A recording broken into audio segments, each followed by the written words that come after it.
dia macam keluar daripada tempat dia bersembunyi tu, dia pun tunjuk. Dia macam marah. Macam dia marah sangat. Saya pun, dan memang dia tunjuk pada saya. Dia tunjuk macam dia marah. Saya nak cerita pengalaman saya masa sekolah dulu. Masa tu saya esko asrama, Sekolah Menengah Muhammadiyah Lil Banat Kota Baru, Kelantan. Jadi duduk di Aspuri. Aspuri tu asrama puteri kan. Asrama puteri jadi Aspuri. Ada tak sahabat-sahabat di sini yang sama-sama dulu belajar dekat asrama dengan saya? Ada tak? Subhanallah, Masya Allah. Pegang Allah kuat-kuat. Ya, pegang Allah kuat-kuat. Pegang Allah kuat-kuat dengan, ada yang sebut kalau nak marah apa, pegang Allah kuat-kuat. Maksudnya zikrullah. Zikir. Mohon doa dengan Allah. Okey. Biasa ya duduk di asrama ni. Kalau di sekolah Ma'had tu dulu, Sekolah Muhammadiyah Lil Banat tu dulu, tapak hospital lama. Sebab tu kalau bangunan lama tu, bahagian tengah tu, sebab sekarang dah banyak perubahan, itu saya pergi dah hilang dah tak ada dah. Tapi kalau masa zaman saya belajar 18 tahun yang lepas, Masya Allah, Sekolah Muhammadiyah Lil Banat ni dia memang unik, antik dan cantik. Sebab apa? Dia ada sekeliling macam hospital lama, bukan hospital sekarang. Macam hospital lama, dia ada bilik-bilik. Saya takut duduk asrama. Ya, ada yang takut. Masya Allah, memang takut. MMP, Muhammadiyah Banat. Dia ada bilik-bilik besar kan? Bukan bilik-bilik besar, bilik jadi bilik darjah berpusing. Tengah ada taman besar. Ada pokok besar, ada banyak meja-meja kerusi besar, luas. Sebab apa? Lepas tu dia punya design, sebab dia bangunan lama, dia bangunan hospital lama, dan pintu-pintu tingkap dia besi macam hospital lama, besi-besi lama. Jadi dia antik dan dia sedikit mengerikan, macam tu. Lepas tu asrama perempuan kan. Saya sendiri banyak mengalami gangguan mistik di asrama. Saya sendiri, pengalaman saya. Macam-macam gangguan mistik. Masya Allah, Allahu Akbar. Tengah malam, orang dah tidur. Kalau saya ceritakan ramai yang takut. Tapi pagi-pagi kan, benda tu wujud, memang dia nak ganggu kita kan. Dia nak kacau kita, nak menakutkan kita. Syaitan, jin, iblis, jin kafir yang namanya syaitan dan iblis. Cuma saya kaitan dengan ayat tu, bila berlaku histeria kan, selalu berlaku histeria. Berapa lama sekali berlaku histeria? Lepas tu, sebab tu pelajar asrama memang konsisten baca maksurat pagi petang, baca hizib, Masya Allah. Lepas tu, pendek cerita, ada seorang ni, bila dia kena rasuk, dia sangat pelik. Masa belajar di Ma'had kan, di asrama ni, Allah bagi, janganlah takut pula anak-anak duduk asrama. Mungkin itu zaman-zaman dulu, 18 tahun yang lepas kan, masa tu kuat lagi gangguan. Sekarang mungkin dah kurang, ataupun mungkin dah tak ada. Tapi pada pelajar asrama ni, histeria tu perkara yang bukan nak kata biasa, tapi berlaku lah. Zaman saya tu berlaku, agak kerap. Dan kawan-kawan yang kena rasuk, yang dah biasa kena rasuk, histeria, bertopek-tempet, kita pegang, baca doa. Lepas tu ustaz datang. Cuma yang ni memang saya jadi ingat sebab dia pelik. Dia macam kena rasukan ataupun badi yang disebut badi ular. Minta maaf ya saya cerita secara terbuka ni, saya pun dah tak ingat dah siapa dan sebagainya. Badi ular. Bila dia kena rasuk, dia akan berlengkar-lengkar macam ular. Dia tak bertempik-tempik macam yang lain, tapi dia memang tak sedar. Ya Allah, saya rasa macam memang pelik. Lepas tu kan, kami ni esko asrama akan pergi dekat, masuk dalam bilik kan, Masya Allah, dia berlekar-lekar tu, dia boleh turun tangan dan kaki daripada, kan asrama duduk tingkat atas, boleh tangan dengan kepala tu turun dulu macam ular, menyusup. Dia pun duduk di bawah katil. Ular kan suka tempat sejuk, duduk berlengkar lama duduk bawah katil berlengkar. Lepas tu dia dalam keadaan tak sedar, dia buat pergerakan tu seperti ular. Saya rasa macam, ya Allah, kesian. Lepas tu kita pujuk, kita baca-baca. Kemudian Allah izinkan masa tu saya tahu pasal ayat ni, belajar. Mungkin adalah kan kita duduk, sebab kita esko asrama sebelum ustazah datang, warden datang, bila ada pelajar yang kena rasukan, kita usaha dulu. Lepas tu kan saya baca daripada jauh ayat ni. Saya baca daripada jauh. Rabbi a'udzubika min hamazati syayatin wa a'udzubika rabbi an yahdurun. Saya baca jauh, maksudnya duduk jauh, saya baca jauh. Kemudian saya hembus.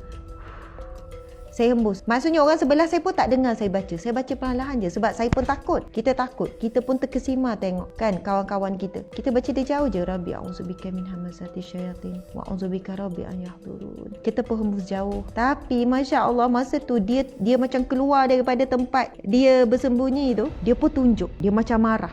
Macam dia marah sangat. Saya pun, dan memang dia tunjuk pada saya. Dia tunjuk macam dia marah. Subhanallah, saya kata, ya Allah, dia dengar ke? Masya Allah, masa tu kan saya rasa ya Allah, ayat ni memang power, ayat ni memang kuat.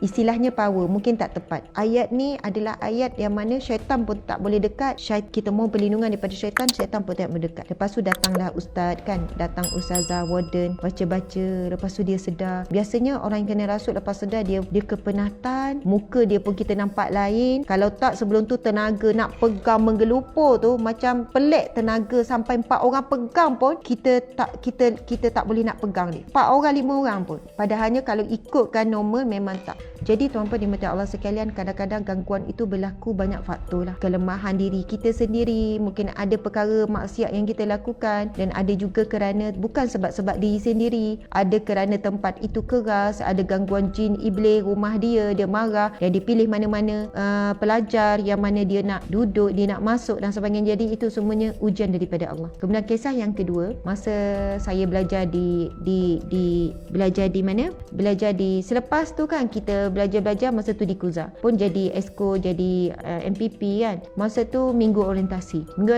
Tiba-tiba masa kumpul dalam dewan yang besar, pelajar masuk pun ramai kan berkumpul. Ada yang seorang kena rasuk histeria. Lepas orang kena, ada pula yang kena. Sampai saya rasa 5, 6, 7 orang serentak histeria. Dewan kelangkabut ketakutan. Semua sebab dia bertempik dalam dewan, jadi bunyi gema bertempik tu. Saya rasa pelajar yang ada pengalaman, yang siapa ada kenangan dengan saya tu, dia masih ingat. Lepas tu apa yang kita buat, pelajar-pelajar yang kena rasuk ni, histeria ni, kita bawa keluar daripada dewan. Jadi dalam dewan tu dibacakan Al-Quran, dia minta bertenang supaya tak bertambah lagi. Dia macam berjangkit-jangkit tuan-puan sekalian.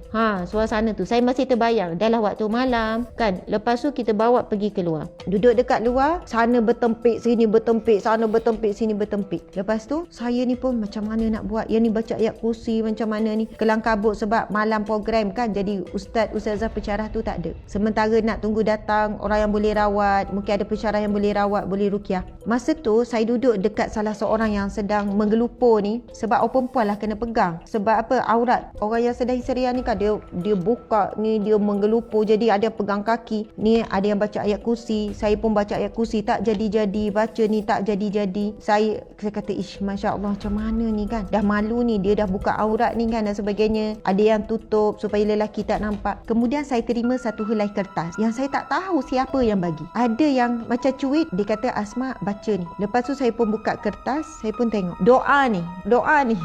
Masya Allah, saya buka. Lepas tu kan saya pun macam, saya pusing balik, saya kata siapa yang bagi? Saya rasa memang ada orang bagi, tapi saya tak sempat tengok. Bila saya buka dan saya tak tahu siapa bagi, siapa yang tulis, tetapi dalam kertas itu ayat ni lah. Lalu saya pun baca dekat telinga, mohon betul-betul dengan Allah, mohon pertolongan dengan Allah, baca seikhlas hati kan, moga Allah beri kesembuhan, bergantung penuh dengan Allah. Baca Rabbi a'udzubika min hamazati syayatin wa a'udzubika Rabbi an yahdurun. Kemudian saya bisik ke telinga, Alhamdulillah, terus sedar, terus hilang sedar. Masya Allah. Kemudian bila mereka tengok yang ni dah sedar, dah berhenti bertempik, dia orang pun panggil, Asma sini pula.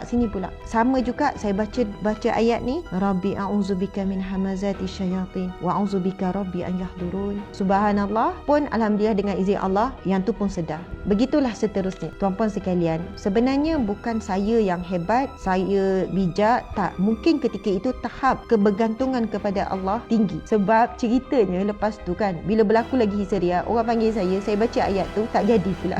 Maksudnya saya sedar, saya diberi kefahaman, mungkin masa saya baca tu, tahap keimanan ataupun keyakinan saya kepada Allah sangat tinggi. Jadi sebab itu bukan senang nak kekalkan tahap keyakinan. Mungkin lepas peristiwa malam tu, lepas tu ada lagi yang kerasukan, saya pergi dan saya baca, tapi tetap tak sembuh. Ketika itu tuan-puan sekalian, mungkin saya dah diselaputi, pelajar kan, student, bukan siapa-siapa pun. Dengan pasangan riak, takabur, ujub, dah rasa macam hebat. Kan kita pun lemah lagi nak menguasai perasaan-perasaan tu. Bila orang dah mula kata, Asma tu boleh berubat orang, Asma tu hebat, dia baca sikit je benda tu keluar. Subhanallah. Masa tu kan, bila kita tak faham lagi, lepas tu bila kita pergi jumpa ustaz kata, bukan mudah sebenarnya. Kalau kamu nak, ustaz tanya kan, perawat tanya, kalau kamu nak berubat, kamu boleh sebenarnya, tapi kena belajar, kena ada amalan istiqamah, kena zikir sekian-sekian. Dia kata, ustaz tak nak, saya memang tak mampu, saya tak nak, saya tak boleh, saya tak nak. Lepas benda tu saya tak adalah macam tu. Sebab masa pengalaman saya belajar di sekolah menengah dulu, saya ingat kadang-kadang tu kita baca habis Yasin, kawan tu tak sedar lagi, tapi datang seorang ustaz yang soleh, yang alim, dia baca Al-Fatihah je keluar terus. Maksudnya memang syaitan dia takut kepada orang-orang yang ikhlas, orang-orang alim, orang-orang yang soleh. Tapi ayat ni kan saya kata saya ada 2 pengalaman, jadi itulah pengalaman saya dengan ayat ni.